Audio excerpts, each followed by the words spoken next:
ಗೊಬ್ಬರದ ಅಭಾವ ಇಲ್ಲ, ಬಿಜೆಪಿಯವರು ಸುಳ್ಳು ಹೇಳ್ತಾ ಇದ್ದಾರೆ. ಅವಶ್ಯಕತೆಗೆ ತಕ್ಕಷ್ಟು ಗೊಬ್ಬರ ಕೊಡೋದಕ್ಕೆ ಕೇಂದ್ರದಿಂದ ಆಗಿಲ್ಲ. ಬಿಜೆಪಿ ನಾಯಕರ ವಿರುದ್ಧ ಸಿಎಂ ಸಿದ್ದರಾಮಯ್ಯ ವಾಗ್ದಾಳಿ ನಡೆಸಿದ್ದಾರೆ. 6 ಲಕ್ಷ ಮೆಟ್ರಿಕ್ ಟನ್ ಯೂರಿಯಾ ಗೊಬ್ಬರ ಬೇಡಿಕೆ ಇತ್ತು. ಆದರೆ 5.27 ಲಕ್ಷ ಮೆಟ್ರಿಕ್ ಟನ್ ಮಾತ್ರ ಕೇಂದ್ರ ಕೊಟ್ಟಿದೆ.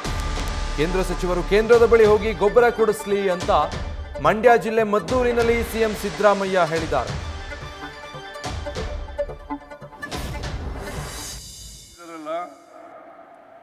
ಬಿಜೆಪಿಯವರು ಇದರೆಲ್ಲ ಸುಳ್ಳು ಅಪಪ್ರಚಾರ ಮಾಡೋದು. ಈಗ ಮತ್ತೆ ಚೆಲುವರಾಯಸ್ವಾಮಿ ಹೇಳಿದ್ರಲ್ಲ, ಚೆಲುವರಾಯಸ್ವಾಮಿ ಪ್ರಸ್ತಾಪ ಮಾಡಿದ್ರು, ಗೊಬ್ಬರದ ಅಭಾವ ಇಲ್ಲ, ಗೊಬ್ಬರದ ಅಭಾವ ಇಲ್ಲ. ಆದರೆ ಎಷ್ಟು ಗೊಬ್ಬರ ಬೇಕೋ ಅಷ್ಟು ಗೊಬ್ಬರನ ಕೇಂದ್ರ ಸರ್ಕಾರದಿಂದ ಕೊಡಲಿಕ್ಕೆ ಆಗಿಲ್ಲ. 6,70,000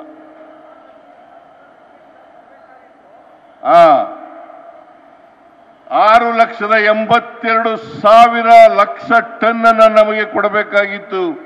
ಆದರೆ ಅವರು ಕೊಟ್ಟಿರ್ತಕ್ಕಂಥದ್ದು ಕೇಂದ್ರ ಸರ್ಕಾರ ಕೇವಲ 5,27,000 ಮೆಟ್ರಿಕ್ ಟನ್ ಗೊಬ್ಬರ.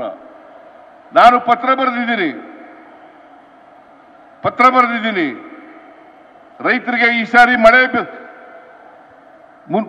ಮುಂಗಾರು ಮಳೆ ಮೊದಲೇ ಬಿದ್ದುಬಿಟ್ಟಿದೆ, ಜಾಸ್ತಿ ಬಿತ್ತನೆ ಮಾಡಿದ್ದಾರೆ ರೈತರು, ಗೊಬ್ಬರ ಬೇಕಾಗ್ತದೆ, ಅದಕ್ಕೋಸ್ಕರ ಗೊಬ್ಬರ ಸರಬರಾಜು ಮಾಡಿ ಅಂತೇಳಿ ಅವರು ಪತ್ರ ಬರೆದಿದ್ದಾರೆ, ನಾನು ಪತ್ರ ಬರೆದಿದ್ದೀನಿ. ಅದಕ್ಕೋಸ್ಕರ ರಾಜಕೀಯವಾಗಿ ಉಪಯೋಗಿಸ್ಕೊಳ್ತಕ್ಕಂಥದ್ದು. ನಾವು ವಿಜಯೇಂದ್ರನಿಂದ ಪಾಠ ಕಲಿಬೇಕಾ? ಅವರಪ್ಪ ಯಡಿಯೂರಪ್ಪನವರು ಮುಖ್ಯಮಂತ್ರಿ ಆಗಿರುವಾಗ ಹಾವೇರಿನಲ್ಲಿ ಗೊಬ್ಬರ ಕೊಡಲಿಲ್ಲ, ಬೀಜ ಕೊಡಲಿಲ್ಲ ಅಂತೇಳಿ ಇಬ್ಬರು ರೈತರನ್ನ ಗೋಲಿಬಾರ್ ಮಾಡಿ ಸಾಯಿಸಿದ್ರು. ನಾಚಿಕೆ ಆಗಲ್ಲ ಇವರಿಗೆ? ಇಬ್ಬರು ರೈತರನ್ನ ಸಾಯಿಸಿದ್ರು. ಇವರು ರಾಜಕೀಯಕ್ಕೋಸ್ಕರ. ಮತ್ತೆ ಹರಿಯಾಣ, ಮಧ್ಯಪ್ರದೇಶದಲ್ಲಿ ಇವ್ರದೇ ಪಕ್ಷದ ಸರ್ಕಾರ ಇದೆ. ಹರಿಯಾಣ, ಮಧ್ಯಪ್ರದೇಶದಲ್ಲಿ ಅಲ್ಲಿ ಗೊಬ್ಬರ ಇಲ್ಲ, ಯೂರಿಯಾ ಇಲ್ಲ, DAP ಇಲ್ಲ. ನಾಚಿಕೆ ಆಗಲ್ಲ ನಿಮಗೆ? ಇದು ರಾಜ್ಯ ಸರ್ಕಾರ ತಯಾರು ಮಾಡೋದಲ್ಲ ಗೊಬ್ಬರನ, ಮತ್ತೆ ನಾವು ಕೊಡೋದಲ್ಲ ಗೊಬ್ಬರನ.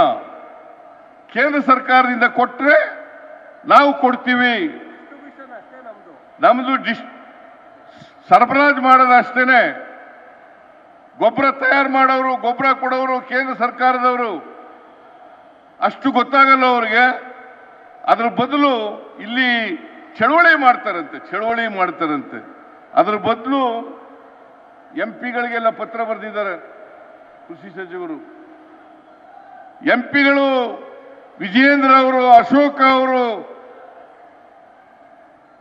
ನಾರಾಯಣ ಸ್ವಾಮಿ ಅವರು, ಅವರೆಲ್ಲರೂ ಹೋಗ್ಲಿ, ನಡ್ಡಾ ಅವ್ರ ಹತ್ರ ಕೂತ್ಕೊಂಡು ಗೊಬ್ಬರ ಕೊಡಿಸ್ತಕ್ಕಂಥ ಕೆಲಸವನ್ನ ಮಾಡಲಿ. ನಾನು ಪತ್ರ ಬರೆದು 1 ವಾರದ ಮೇಲಾಯ್ತು. ಇವತ್ತಿನವರಿಗೆ ಉತ್ತರ ಇಲ್ಲ, ಇವತ್ತಿನವರಿಗೆ ಗೊಬ್ಬರ ಕೊಟ್ಟಿಲ್ಲ. ಇದನ್ನ ಕೊಡಿಸ್ತಕ್ಕಂಥ ಕೆಲಸವನ್ನ ಮಾಡಿ ಅಂತ ಹೇಳಿ ನೀವು ಚಳವಳಿ ಮಾಡೋದ್ರ ಬದಲು ರಾಜಕೀಯವಾಗಿ ನೀವು ಏನೇ ತಿಪ್ಪರ್ಲಾಗ ಹಾಕಿದ್ರು ಕೂಡ, ಏನೇ ರಾಜಕೀಯ ಬೂಟಾಟಿಕೆಗಳನ್ನು ಮಾಡಿದ್ರು ಕೂಡ, ಮುಂದಿನ 2028ರ ಚುನಾವಣೆಯಲ್ಲಿ ನಾವೇ ಗೆಲ್ಲೋದು ಅಂತಕ್ಕಂಥ ಮಾತುಗಳನ್ನು ಹೇಳಲಿಕ್ಕೆ ಬಯಸ್ತಾ ಇದ್ದೇನೆ. ನ್ಯೂಸ್ ಫಸ್ಟ್, ನಿರ್ಭೀತಿಯಿಂದ ನಿಮ್ಮ ಪರವಾಗಿ.